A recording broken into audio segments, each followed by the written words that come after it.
सुनो सुनो भैया सुन भैया गाँव के बाबू भैया सुन भाई माँ बहिना यो परम से सुनबे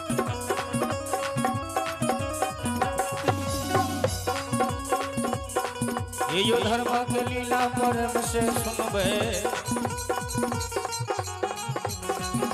ये मैं तारा ये मैं सीखे सुनबे मैं दीवानी मैं के सुनबे मैं भगवती ये मैना के सुनबे मैं दुर्गा मदन गंगा सुनबे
यो भागवत के बेर भगवती के सुमरा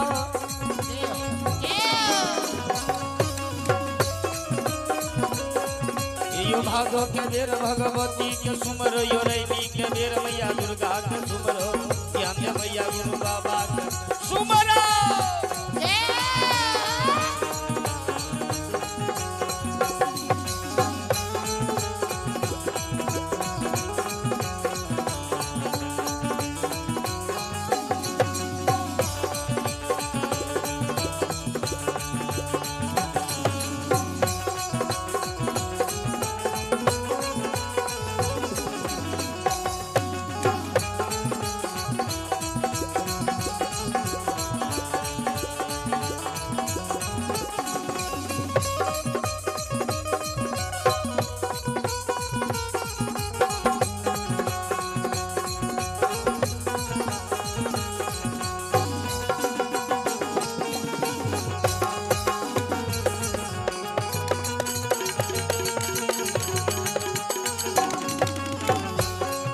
बाबूजी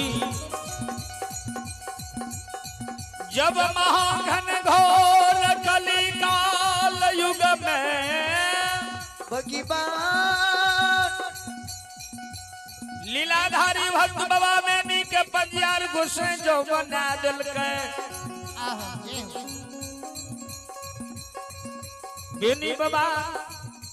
जे वरदान लेने रहे सखुआ में संसार में यह वरदान लेने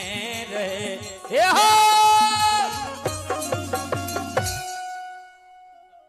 बेनी बाबा गोसाई से बक्सा लेने रहे गोसाई पंजियार हम तबे गछबा जब सखुआ में सेज बक्सा दबा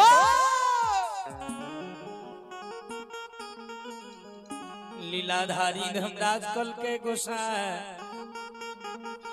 बेनी के तो पंजियार हमरा बनावे के या वीर बजरंग बली कल के हो गोसा बेनी कह रहल छ हमरा सखुआ में सेज बक्सा दह हिमराज गोसाई कल के मस्त ऐसा ही होगा बेनी बाबा कल के गोसाई बाबा जे हमरा वंश में जन्मते बाढ़ते सब भक्ति होते हमरे वंश में खाली भक्ता पंजियार और ग्राम सखुआ में जे भी कियो जन्मत है सोरी है श्यारा में है के चाहिए गोसाई कल के हो भक्त बेनी जा धक तू सखुआ में रहबो तबे तक ने क्यों ने मरता है कल के हाँ सरकार गोसाई दुनिया में 4 गो पंजियार बना दिलो बेनी के बाद क्यों संसार में पंजियार नहीं बनते ठाकुर जी यमराज गुस्से कल के मस्त बेनी ऐसा ही होगा। जब बेनी बाबा का पंजियार बनल साल भर भेले ने तो वह गांव में एक बूढ़ा व्यक्ति के समय आयल गेल। बाबूजी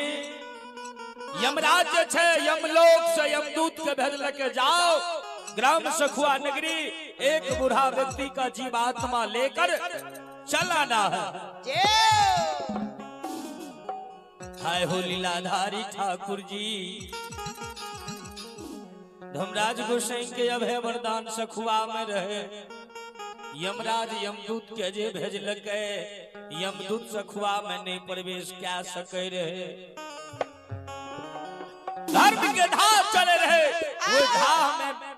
नहीं प्रवेश क्या सकले यमदूत। घूर के चल गए यमराज के कल के यमराज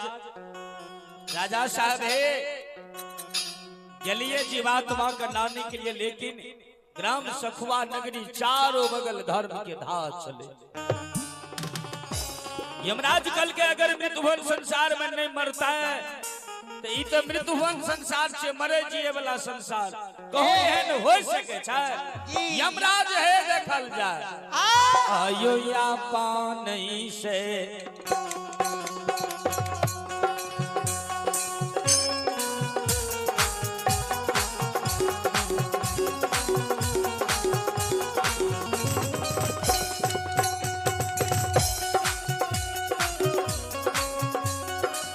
यो सुन भैया या पानी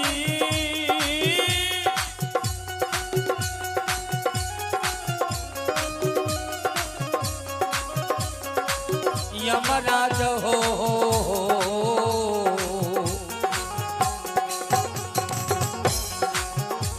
अत सखुआ समाज बाबा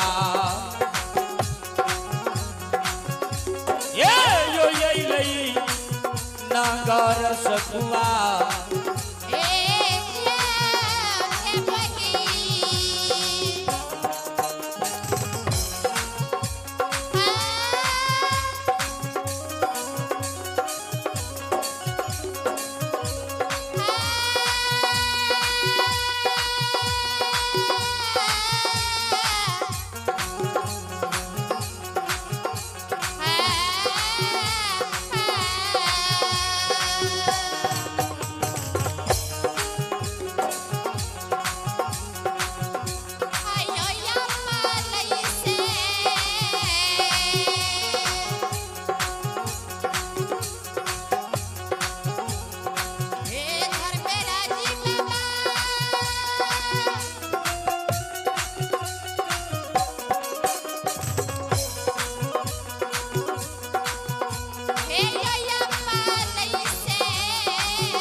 ठाकुर जी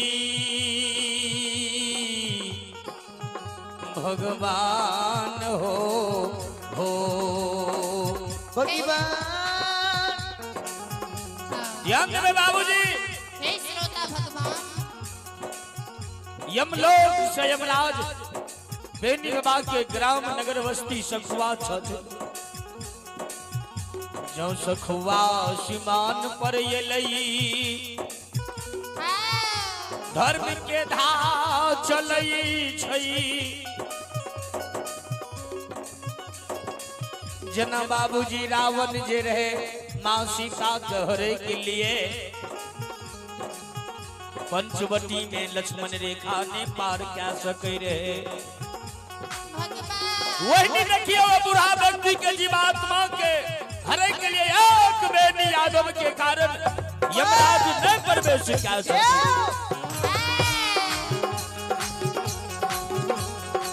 बाबू सब धारा में के यजम है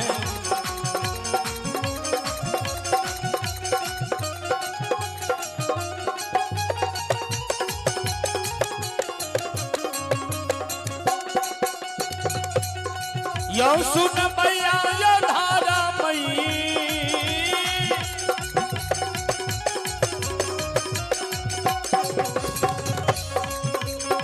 यम यजमतिया हो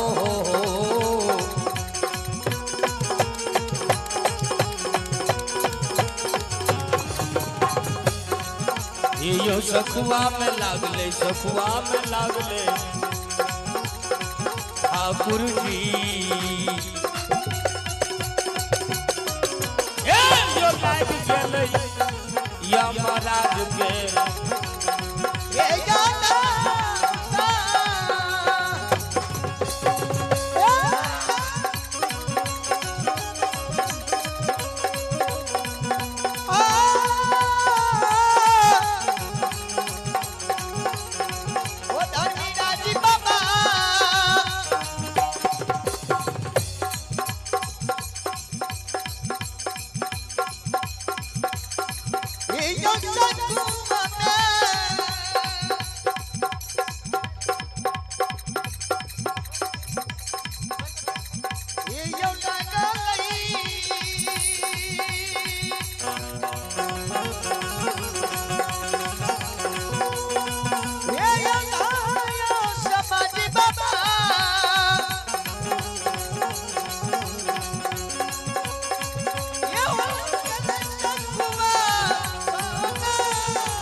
ठाकुर जी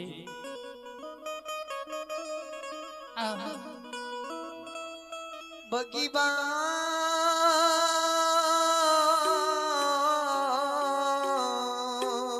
माली ठाकुर जी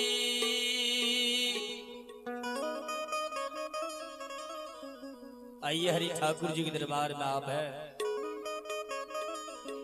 आशीर्वाद के रूप बबलू यादव महादेव मन बड़े उदारहीन से 101 रुपया बाबा धर्मराज के दरबार में प्रदान करते हैं। बाबा धर्मराज इन महान दानी के मन के मृत्यु को पूरा करें, बाल बच्चे को सद्ज्ञान सद्बुद्धि दें।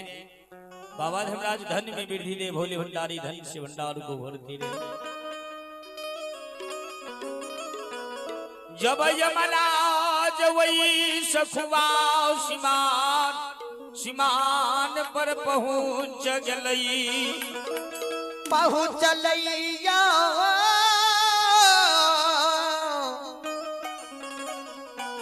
लीलाधारी हो। सिमान पर जे पहुँचले धर्म के धाह में प्रवेश नहीं कर सके। यमराज सरकार सखुआ सिमान से तुरंत देवलोक के सभा में चल गए। माझे सभा में बैस 56 करोड़ देवता का बजा ले। यमराज सरकार वही सभा के मैन इंद्र भगवान अध्यक्ष जी। यमराज खार भाग गए, इंद्र भगवान से जवाब करे, भगवान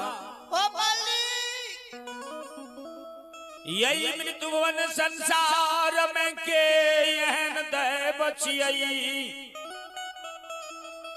अब है वरदान दिलियई। ठाकुर जी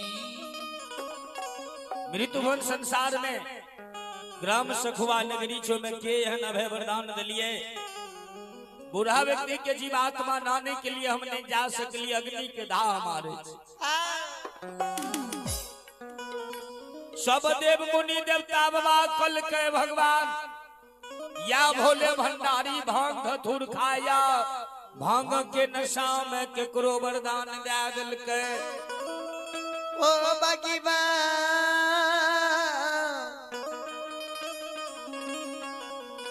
ओ लीलाधारी हो। भोले भंडारी खड़ा हो कल के नहीं सरकार मृत्युवन संसार में न भय वरदान हम के ना देवे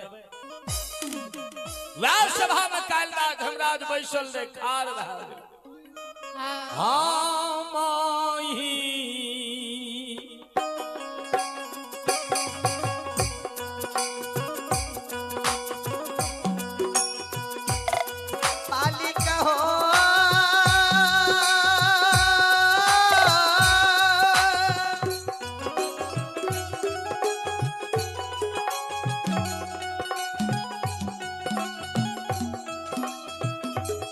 भाग्यवान हो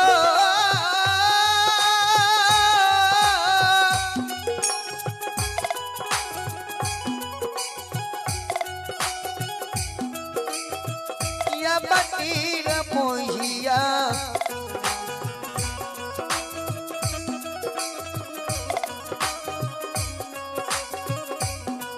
नीर मोहिए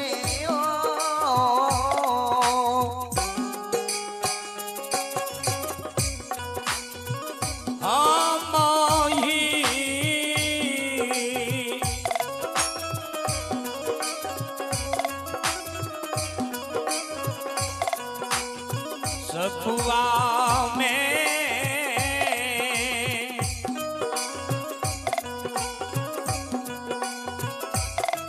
आज वरदान दिलियै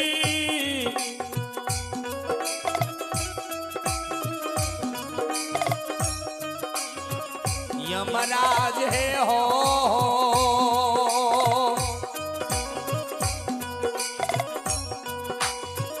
दिलियै बाबा बेनी के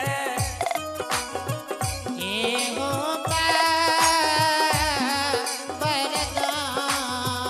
वरदान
बाबूजी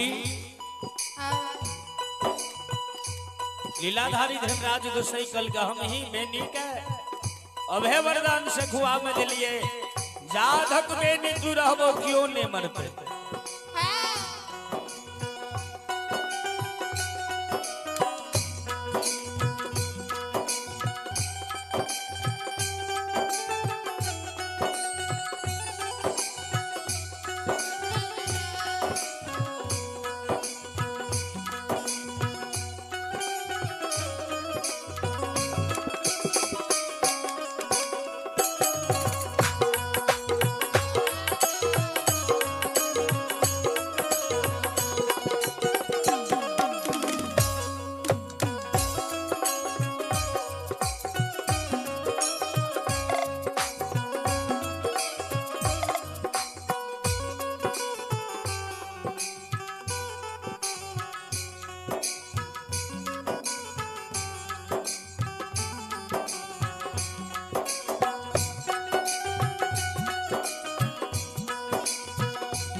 आइए दान के दरबार में आप है आदरणीय परम पूज्य यज्ञकर्ता अंशु बाबा भगत जी आशीर्वाद के रूप में बड़े उदारहीन से 101 रुपया प्रदान करते हैं। मैं इन महान बाबा के चरण कमल में मैं अरविंद पंचार नमन करता हूँ, आशीर्वाद चाहता हूँ। दानी महाराज की जय हो, सच्चे दरबार की जय हो। बाबूजी परम पिता परमात्मा कल कई अमराज है हो,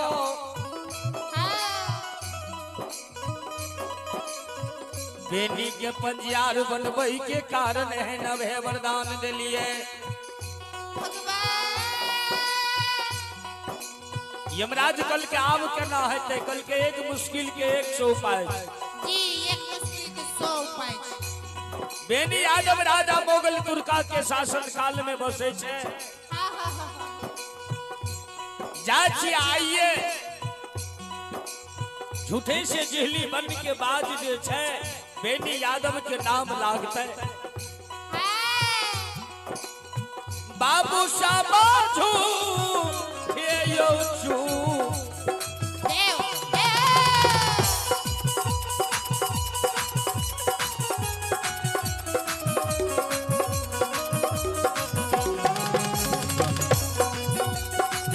यो चुगली लारइले धर्मराज बाबा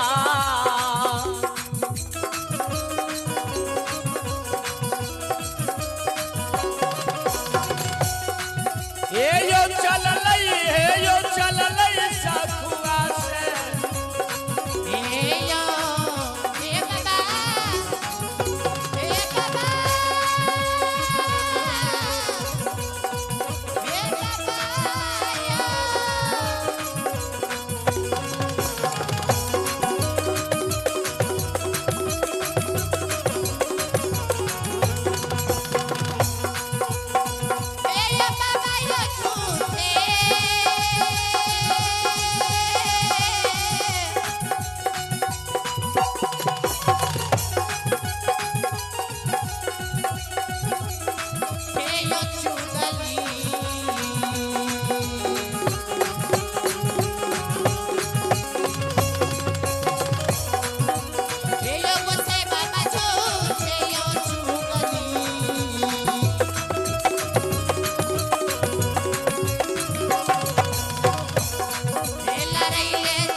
झूठे चुगली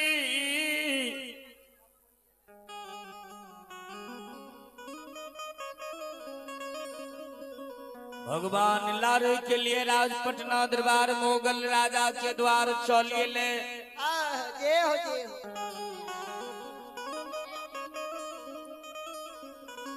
राजा के बगल में लीलाधारी धर्मराज गोसाई वीर बजरंग बली ब्राह्मण भेष में चल गया। राजा से जवाब करे राजा हो भाग भविष्य यहाँ राज के कुछ पूछ लियो। ये यहाँ के बाद जिहली में चोरी भेलई बाज के पता लागल यो कि नहीं राजा हो। बाज के जे नाम लेलकै राजा चुकन्ना भाग निकल के ब्राह्मण देवता बढ़िया से देखियो बाज के छोड़ेल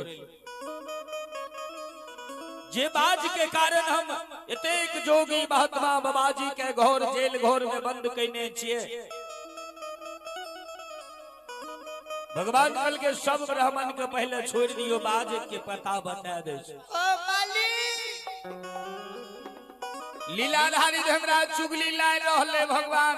कल के राजा मोगल यहाँ के बाद जे चोरी भेले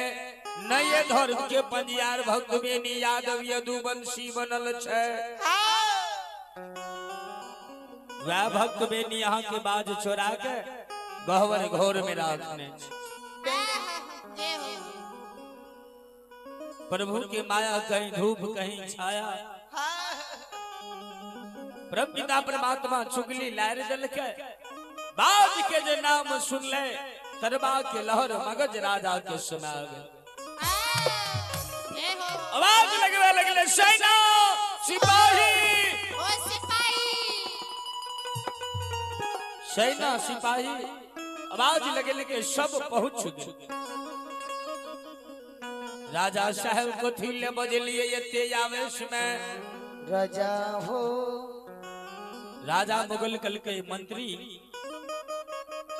रे नए धर्म के पंजियार सखुआ में बेनी यादव यदुवंशी बनले ओ बेनी यादव हमर बाज के चुना के गहवर घोर में रखने छे तरबा के लहर हमरा मगज समा गेले से नहीं था रे सेना सिपाही का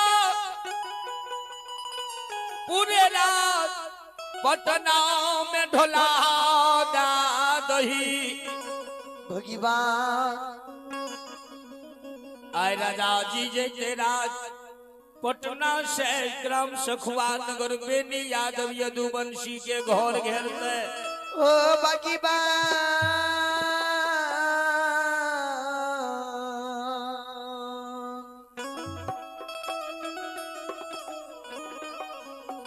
ओ लीलाधारी हो बेनी यादव के घर घेर लेबे पकड़ के जेल घर में बंद करबे बाज भी ला ले राज के शान तुरंत बाबूजी सेना सिपाही सब के ढोला दिलवेल के सब अपना अपन सवारी अपन अपन हथियार हाथी हथसार से घोड़ा घुड़सार से बाबूजी हाथी घोड़ा पर सवार भाग गए जी राजा मुगल हाथी पर बैस गलई जय हो मुख में मघैया खुली पान खा बगल में सिंगनी तलवार ला ओ भगवान रे सुने सिपहिया हो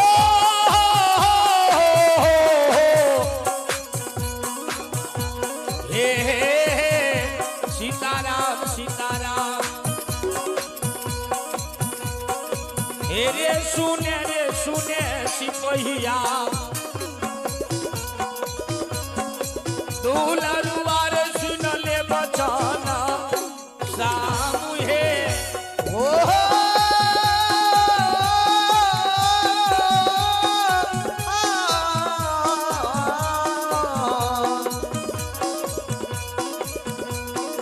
ये सुने सिपहिया अरे सुने सिपहिया ये सिपहिया सुनिए बचनिया हे हम सीताराम सीताराम कहू सीताराम एहो राजा के शब्द सुने छे सिपहिया राजा के कहैया सामुहे ओ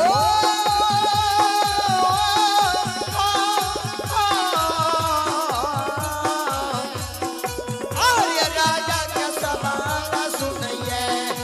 आर्य राजा के सवाल सुनइए ये सिपहिया सुने जया जो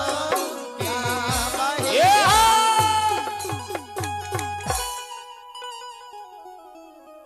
राजा के शब्द सुन ले सिपाही राजा साहब तो भगवान से हमरा आज्ञा करू राजा